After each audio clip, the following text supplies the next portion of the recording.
YouTube channel Intellectual Beings. Today onwards, I will start a grammar series for you in which I will cover all the topics. So, my first topic is phrases and clauses. So, इसको समझने से पहले हमें sentence को समझना होगा कि sentence क्या होता है। एक सेंटेंस में 3 कंपोनेंट बेसिकली होते हैं, subject, verb and object. So, clauses and phrases both are the part of the sentence. ठीक है. जो फ्रेजेस होते हैं वो भी एक पार्ट होता है और क्लॉजेस भी एक पार्ट होते हैं सेंटेंस का. बट फ्रेजेस जो होते हैं उनका कोई मीनिंग नहीं होता.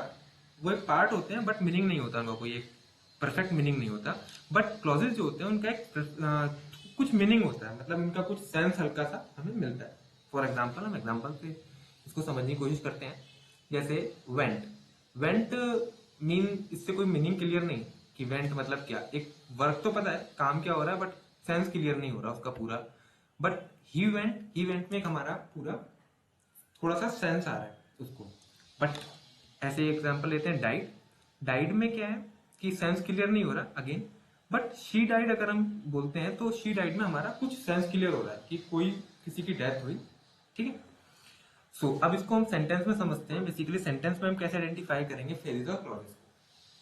सो जो हमारा फर्स्ट पार्ट है बेसिकली जो ही लॉस्ट एक क्लॉज होगा और लॉस्ट इट जो होगा वो एक फ्रेज होगा. और अगर हम तीनों को बोलते हैं ही लॉस्ट इट, ये एक सेंटेंस होगा. अब इसको हमने कैसे आइडेंटिफाई करा ये मैं आपको सेकंड स्लाइड समझाता हूं.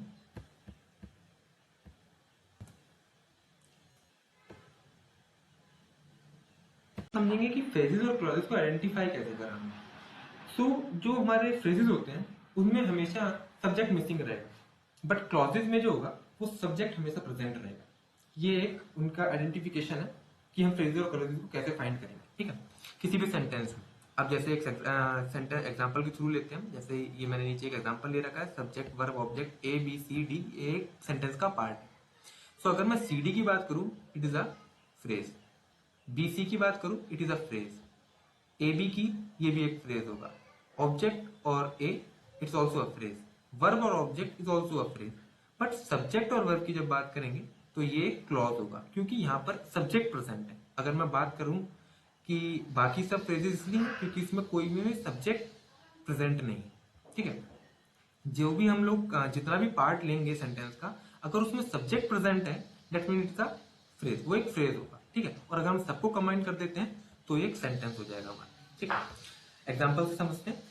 I teach English grammar.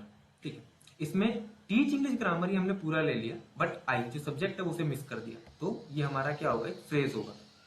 But अगर मैं आई टीच को लेता हूं यहां पर तो आई टीच जो होगा वो हमारा एक क्लॉज होगा क्योंकि यहां पर आपका सब्जेक्ट प्रेजेंट है. ठीक है. Second example, I teach English grammar and vocabulary. English grammar and vocabulary को अगर हम लेते हैं तो ये हमारा एक फ्रेज होगा अगेन क्योंकि यहाँ सब्जेक्ट मिसिंग है. और आप देख रहे हो तो एंड जो है जो बना रहा है ग्रामर एंड वोकैबुलरी को, ये ऑब्जेक्ट 1 है ग्रामर और हमारा वोकैबुलरी ऑब्जेक्ट 2 है. ठीक है. बट अगर मैं आई टीच की बात करूंगा यहाँ पर भी तो ये अगेन क्लॉज होगा क्योंकि यहाँ पे सब्जेक्ट प्रेजेंट है. और मैं अगर यहाँ से आई टीच ग्रामर लेता हूं तो ये भी हमारा एक क्लॉज होगा. ठीक है. सेकंड थर्ड हमारा जो होगा I teach English in Bareilly. So I teach जो इसमें होगा वो क्लॉज होगा अगेन क्योंकि यहाँ पर हमारा सब्जेक्ट जो है वो आई प्रेजेंट है.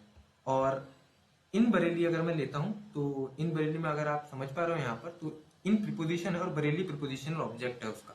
ठीक है. तो जो ये हमारा होगा ये फ्रेज होगा क्योंकि यहाँ पर अगेन सब्जेक्ट मिसिंग. ठीक है. Thank you and next video I will upload on sentences. ठीक है. बाय. Take care.